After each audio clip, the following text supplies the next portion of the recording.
सच्चिदानंद रूपाय विश्वोत्पत्त्यादिहेतवे तापत्रय विनाशाय श्री कृष्णाय वयं नमः।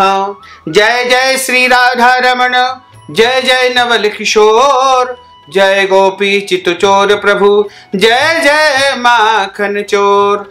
मात मेरी श्री राधिका, पिता मेरे घनश्याम, इन दोनों के चरणन में मेरा बारंबार प्रणाम। भक्तजनों, माताओं बहनों, सादर जय श्री कृष्ण। हमारे YouTube चैनल में आप सभी का बहुत बहुत स्वागत है। मैं हूं आपके साथ आचार्य धर्मेंद्र शास्त्री। आज हम आपको चतुश्लोकी श्रीमद् भागवत सुनाने जा रहे हैं। 4 श्लोकी जो भागवत कथा है उसको सुनने से संपूर्ण भागवत कथा का फल आपको प्राप्त हो पाएगा, क्योंकि 18,000 श्लोकों वाली श्रीमद् भागवत कथा का श्रवण 7 दिनों के दौरान करना चाहिए। यदि चतुश्लोकी भागवत कथा का कोई भी श्रवण करता है तो निश्चय ही उसे संपूर्ण भागवत का फल प्राप्त हो पाएगा। और भागवत कथा का श्रवण करने से जो है हमारे समस्त पितरों को मोक्ष की प्राप्ति हो जाती है तथा परिवार में सुख शांति समृद्धि का वास होता है।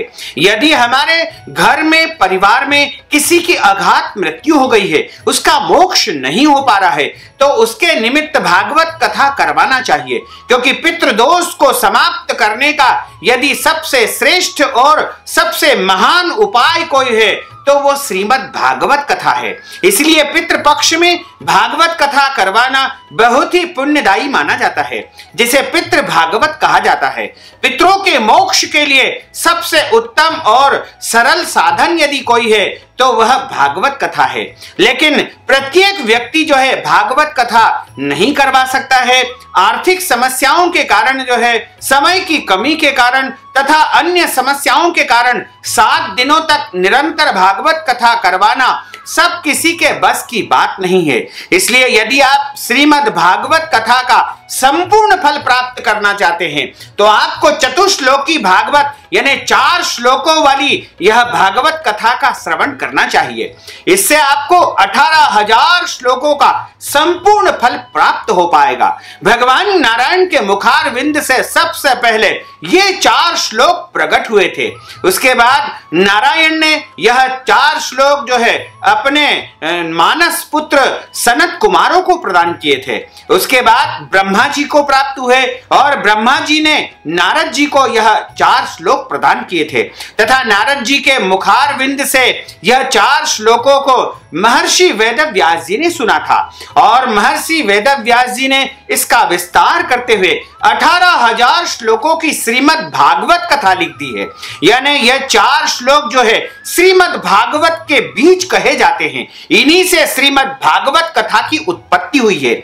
यदि आप इन 4 श्लोकों को प्रतिदिन श्रवण करते हैं, सुबह, दोपहर और शाम को, तो निश्चय ही आपको जो है संपूर्ण भागवत कथा का फल प्राप्त हो पाएगा।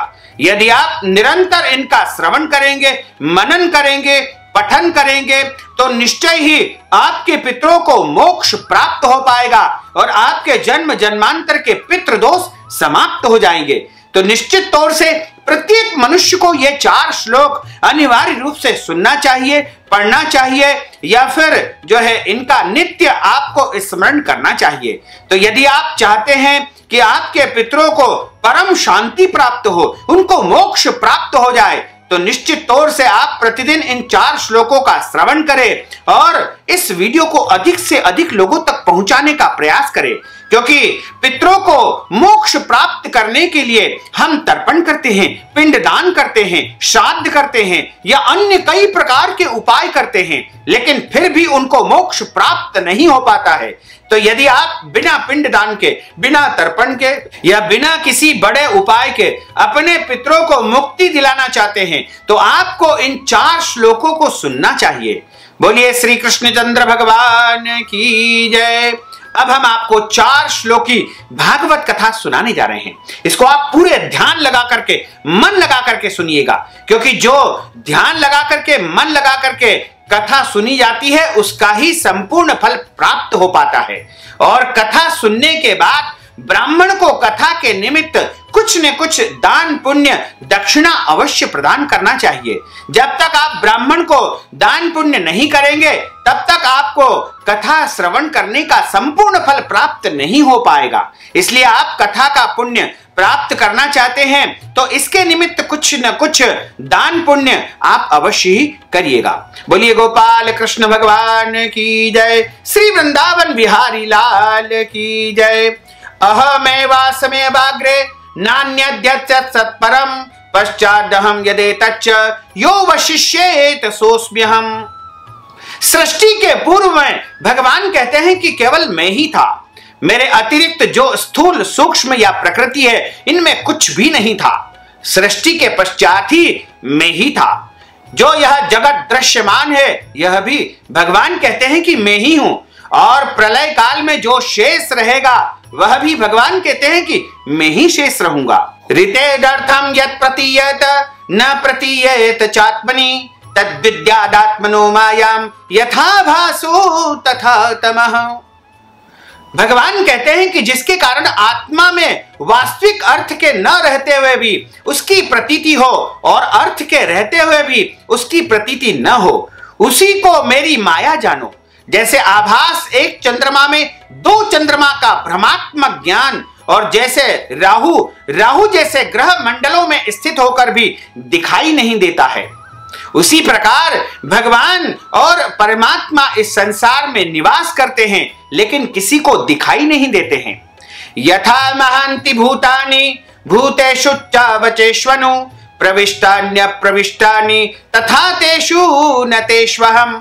जैसे पंच महाभूत उच्चावच भौतिक पदार्थों में कार्य और कारण भाव में प्रविष्ट और अप्रविष्ट रहते हैं, उसी प्रकार भगवान कहते हैं कि मैं इन भौतिक पदार्थों में प्रविष्ट और अप्रविष्ट निवास करता हूं।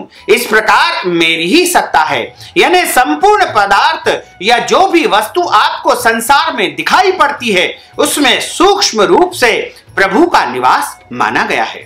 एतावदेव जिज्ञास्यम् तत्व जिज्ञासुनात्मनः अन्वय व्यतिरेकाभ्याम यत् स्यात् सर्वत्र सर्वदा। आत्मा के तत्व जिज्ञासु के लिए इतना ही जिज्ञास्य है जो अन्वय व्यतिरेक सर्वत्र और सर्वत्र विद्यमान रहे, वही आत्मा है।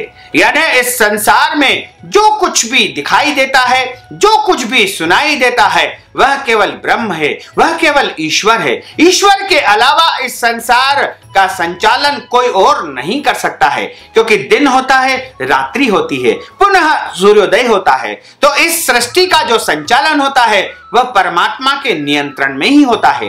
इसलिए प्रत्येक प्राणी को सभी वस्तुओं में परमात्मा का दर्शन करते हुए अपने कार्यों को करना चाहिए। जो मनुष्य परमात्मा को सब कुछ समर्पण करते हुए अपने कार्यों को करता है वह निश्चित तौर से इस संसार में उन्नति और प्रगति को प्राप्त कर पाता है।